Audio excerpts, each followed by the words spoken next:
Hello दोस्तों, आपका स्वागत है आपका अपना YouTube चैनल आदर्श क्लासेज में। दोस्तों, आज हम इस वीडियो सेशन में बात करने वाले हैं त्रिकोणमिति के बारे में।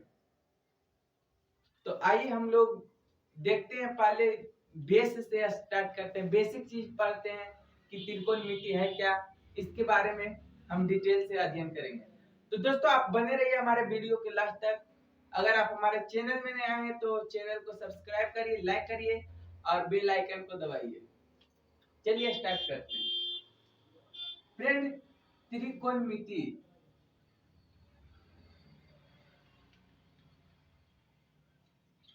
त्रिकोणमिति का मतलब होता है त्रिभुज के तीनों कोनों का माप।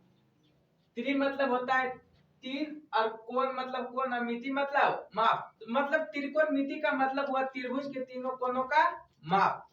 तो फ्रेंड्स, त्रिकोणमिति में कौन सा त्रिभुज की बात करते हैं?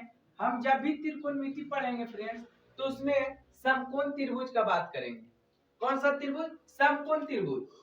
और फ्रेंड्स, समकोण त्रिभुज कहते किसको हैं, ये जानिए। तो जान लीजिए कि वैसा त्रिभुज जिसका कम से कम एक कोण कितना डिग्री का हो, 90 डिग्री का, उसको क्या कहेंगे? समकोण। आ गया समझ में?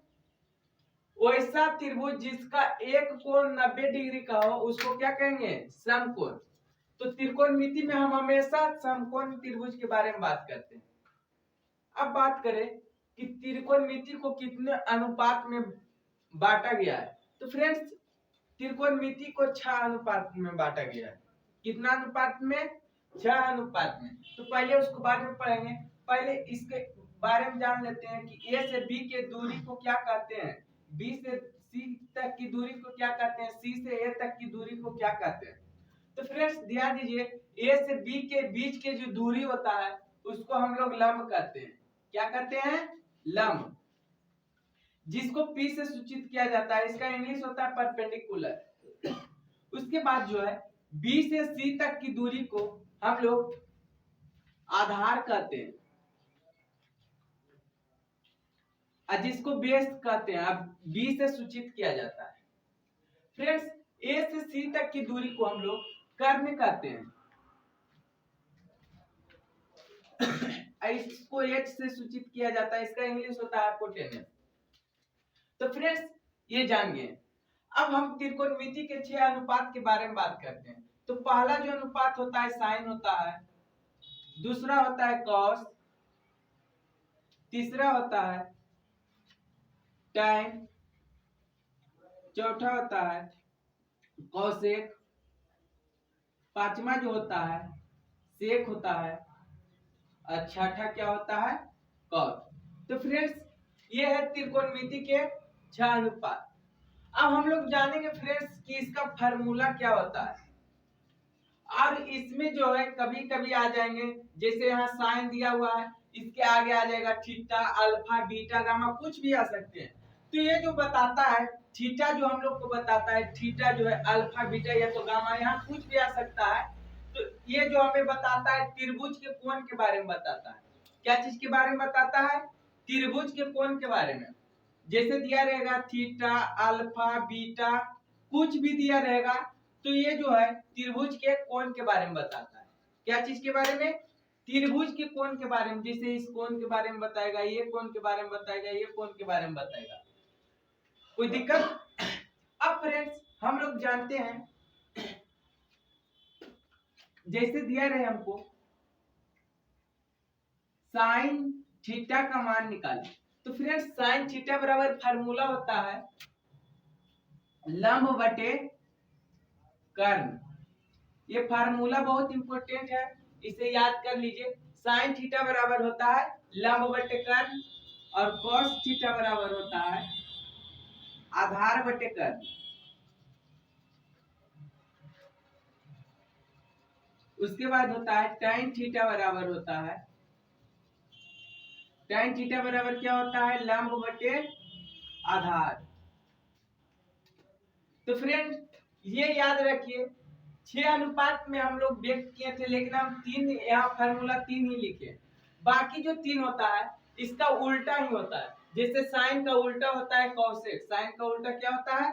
कॉसेक, और कॉस का उल्टा सेक होता है और टेन का उल्टा कॉट होता है। तो फ्रेंड्स हम लोग साइन थीटा बराबर लंब बटे कॉन लिखे, तो इस साइन का उल्टा क्या होता है कॉसेक, तो कॉसेक थीटा बराबर इसका उल्टा कर देंगे, मतलब उल्टा करने का मतलब हुआ कि लंब को नीचे और कर्ण को ऊपर, तो यहाँ कर्ण बटे क्या हो जाएगा लंब। और बाकी अब दो अपने से बना लीजिए, कॉसेक थीटा, कॉस का उल्टा जो होता है सेक थीटा होता है, टेन का उल्टा क्या होता है कॉट थीटा। तो ये दोनों अपने से बना लीजिए। अगर आपको समझ में नहीं आ रहा तो हमें कमेंट कर बताइए, आप आगे हम बताएंगे। तो ये आप लोगों ने समझ लिया। अब फ्रेंड्स जैसे आपको दिया रहेगा, जैसे एग्जाम्पल के रूप में दिया रहेगा, कोई त्रिभुज दे दिया, उसमें ए बी सी दे दिया, तो ए बी सी दे दिया, इसका मान दे दिया 3, इसका मान 5, इसका मान 4। अब इसमें पूछे, अब इसमें आपको पूछेगा फ्रेंड्स कि cos थीटा का मान निकाले, cos थीटा का मान क्या होगा। तो फ्रेंड्स हम लोग क्या करेंगे, cos थीटा बराबर पहले फार्मूला लिखेंगे, cos थीटा बराबर फार्मूला यहाँ क्या लिखा है आधार बटे कर्ण, तो यहाँ हो जाएगा आधार अब बटे में कर्ण। तो फ्रेंड्स यहाँ आधार बराबर कितना है, देखिए आधार इसको कहते हैं, तो आधार बराबर दे दिया है 4, और कर्ण कितना है, तो यहाँ कर्ण बराबर दे दिया है 5। तो फ्रेंड्स ये आसान है।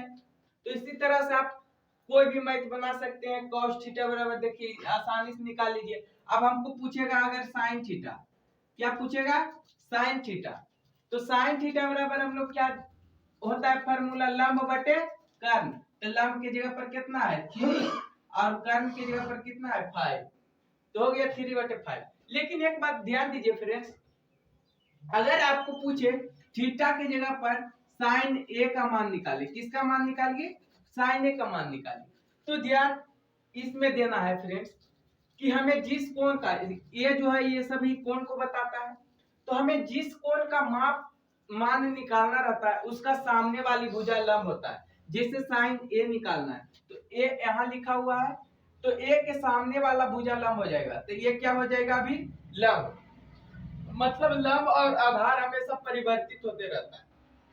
जैसे ए पूछा साइन ए का मान पूछा, तो ए के सामने वाला भुजा लंब हो गया, तो मतलब जो बेस हम लोग कहते थे वो क्या बन गया अभी लंब, लेकिन जो बेस था यहाँ लंब के जगह पे बन गया क्या बेस।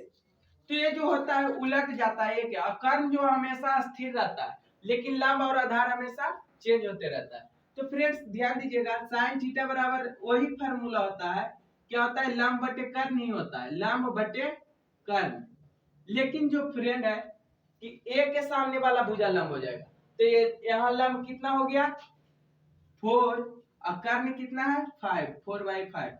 तो आशा करते हैं हम आप लोग समझ गए होंगे ये, और हम आगे बताते हैं।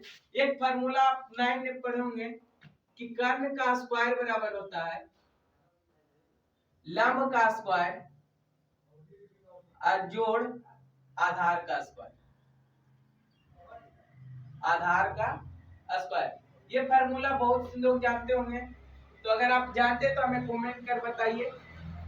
तो फ्रेंड्स हमें ये फार्मूला के द्वारा आगे बहुत से ऐसे मैथ है त्रिकोणमिति में कि ये चैप्टर 8.1 आप किताब खोल के देखिएगा तो ये आधा से ज्यादा इसी पे सॉल्व हो जाएगा, मतलब ये और ये याद कर लीजिए आधा चैप्टर खत्म हो गया।